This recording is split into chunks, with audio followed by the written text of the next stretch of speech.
So I've been running this Vulcan server for many days now, and it's actually quite OP. It does not get enough credit in my opinion for how good it is. As you can see, I'm running the Scabbard shotguns on this build. Why did I choose them? I coincidentally had the 2 level 9 maces and 1 mace that was under leveled, and then 2 level 9 cudgels. I purchased 26,000 gold for cheap cause why not? Upgraded the weapons, primarily that 1 under leveled mace, and then marked 2 the other maces. And there we go, viable build. These shotguns also hit hard when together and can brutally kill a vector when played right. The blast charge also does help out a lot. Keep in mind you can also use the weapon drone because of that rust effect there. I had to record multiple games with it because it can be easily killed by Mark III vectors that can demolish it if it's not fully charged. So one huge weakness is that it can die easily while not being fully charged, and if there are like 2 or 3 vectors surrounding it. One strength, the huge firepower combined with it being fully charged can really make it into a juggernaut, especially if you play it right, as skill is definitely involved here. Another strength is that its blue shield similar to the Lynx makes it very durable where you can survive well while killing another robot. Now just be aware that at long range enemies do have an advantage and can easily kill it, so I would take that into account.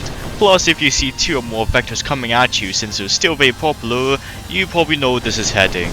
I'll show a few gameplay samples here to demonstrate on this build.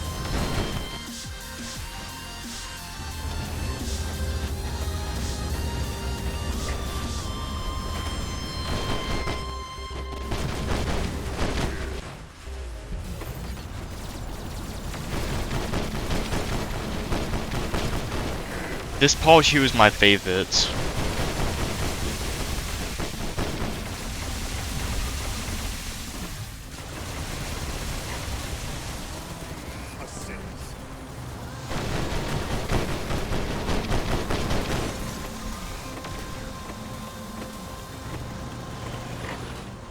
And this is definitely a good way to bring down his status of Princeps shields.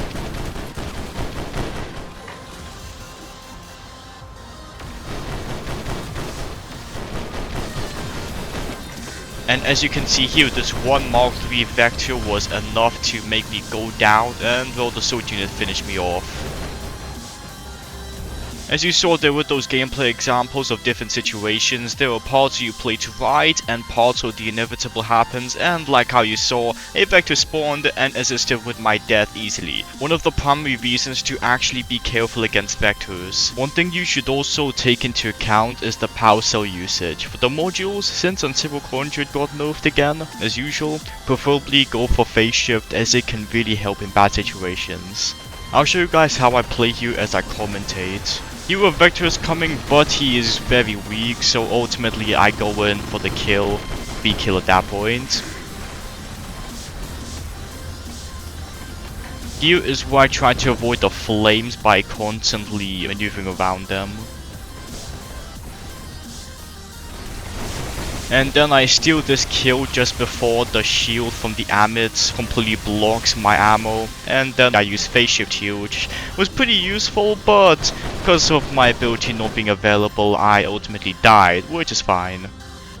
In this game, however, it's actually about to be more better because I end up doing even more. Sure, I do actually die somewhat early into the game, but definitely I did much better here. I saw the vector coming in over there, so I just followed the vector to try and kill him later on.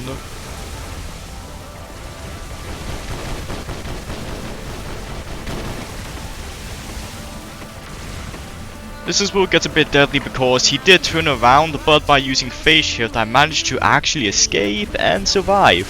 After he for some reason moved away, then a Namuki came, which I destroyed him pretty easily. And here's where the blast charge really comes in handy.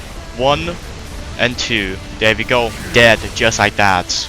This time I encountered a different vector, I used my phase shift, escaped death. Above, a raptor then jumped in and, well, attempted to kill me, but here's what happens. While I was on low health I still managed to kill him, but I definitely don't last long. However, despite that I still managed to get just one more kill, losing a weapon in the process, and there I go down. Unsurprisingly, it's a Mark III vector. With that, I hope you guys know more about this build. I highly recommend it as it is really good. There are all ups and downs about it as any other build, but either way, I'll see you guys in another video. Peace out.